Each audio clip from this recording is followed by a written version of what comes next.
All right, let's go ahead and get started with this Pendulum Lab. And let us begin by first looking at our interactive science notebook, turning to pages 12 and 13. Whereon we have page 12, our Think Right, answering the question about pendulums that we saw earlier. And then we are going to start with page 13, where we set up part one of the Pendulum Lab. Each part, and hopefully you have available to you, either printed it out or have it available, the lab guide, which takes us step by step through each part of the lab. So let's take a look. Here we have the lab. We got some background information. We talked about how pendulums earlier are used in clocks and also metronomes to keep time for musicians. We'll talk about this thing called a period. I'll say it now, that a period, here's our pendulum, is when it swings back and forth, that counts as one. So back and forth, that counts as one period of time. So we have our objectives there that you should read over. And let's look at part one, and notice in this lab, I've added pencil icons so that you know that when you come to that icon, you should be writing something down in your interactive science notebook. First, let's talk about the materials that we need to make sure you have everything ready before we can start part one. All you need, very simply, is you just need some string, maybe some yarn, something like that. Probably string, a little bit more sturdy. You need a paper clip that you can unwind and turn it into kind of like a little hook, like a little fishing hook. And you're going to need perhaps some tape. And you're going to need some kind of weight. You want to use washers or sinkers that they use for fishing. I'm going to be using some sinkers. Whatever you use, whether they be sinkers or washers, make sure they have a little bit of mass to them so they're not too light that it doesn't really give us a good swing on the pendulum. As a matter of fact, if I take this little scale here just for demonstration purposes, and I set it there, and I take my sinkers, and I take this first sinker and I put it on the scale, it's about 6.6. So if I add, we're going to get up to like 3 sinkers on our pendulum. So I want that to be significantly different. So just to make sure for my own purposes, that one takes us to 13, which makes sense. And then if I add one more, takes us up to about 19, which is good. That's 3 times the mass of just one. So I think that will work. So just make sure that whatever you're using, if the washers, the thick washers, make sure they're just big enough so that each one has a good amount of mass in it. All right, so mentioned the sinkers, string, hook. You're going to need a stick or something to be able to hang the pendulum from. I just took this stick out in my wife's garden. She'll be all right. She won't mind. What? I mean, the plant fell over a little bit, but I'm going to put it back. I'll put it back when please don't. Don't take any sticks out your parents or out your wife's garden, nothing like that. For those that are taking the course, that are a little older.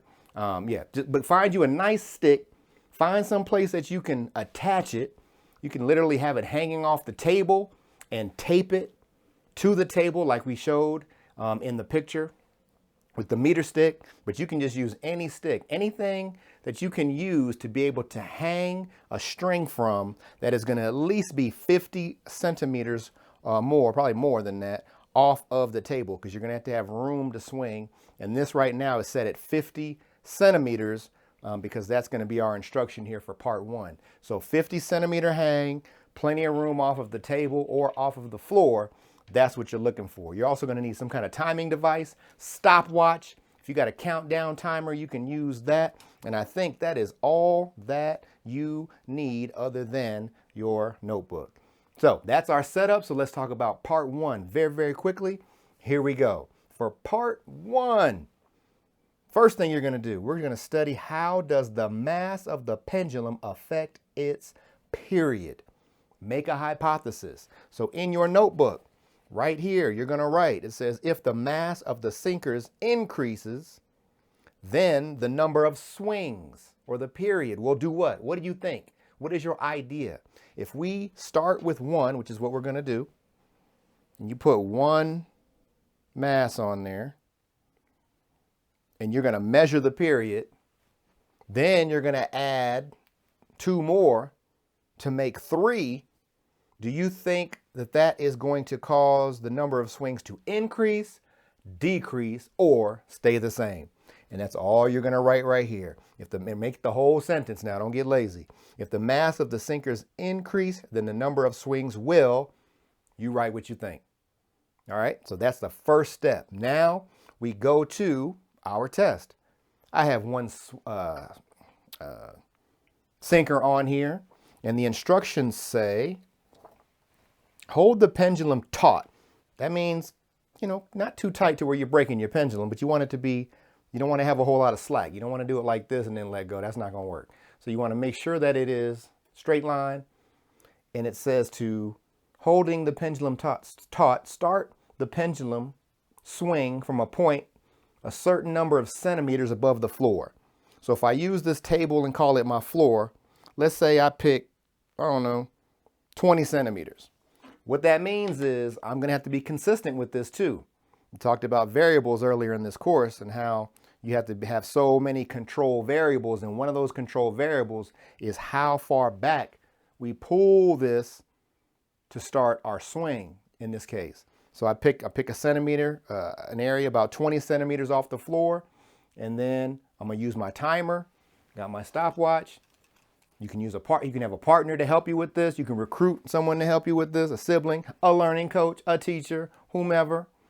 And then once I let go, 1, 2, 3, 4. That's how you count it, and you do it for 30 seconds. So after you get your count for 30 seconds, you will write that figure right here. You will do the same thing for 3 sinkers. So you'll take 2 more, add it on till you have 3. Again, 20 centimeters. You want to be consistent in that regards. The only thing that we're changing is the mass. That's the only thing we're changing. Everything else has to be the same. Your setup and everything. Let go again.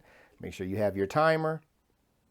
1, 2, 3. Do that for 30 seconds. Write that figure right here in your notebook. And then once you've done that, you are ready to go to the conclusion for part 1. So the conclusion for part 1, right there. And we are asked to, in complete sentences, we want to write in complete sentences almost at all times. So that we are communicating clearly. In complete sentences, write whether your hypothesis was supported or not, and what the real answer to the question is. So you are never going to say ever again in your life that your hypothesis was wrong or right. We're not doing that because that's not scientific. What we are going to say is we're going to say that our hypothesis, based on our results, were either supported or not supported. Because you can have a supported hypothesis and still that idea not be correct based on further investigation. So we are just going to say, once you do the activity, you had your hypothesis, the results. Once you did the activity, was your hypothesis, your idea, was it supported or was it not supported? And then give us information or details as to what the real answer to the question is. And of course, the question is, how does the mass of the pendulum affect its period? So you will do that in your conclusion. And once you do that, you are done with part 1.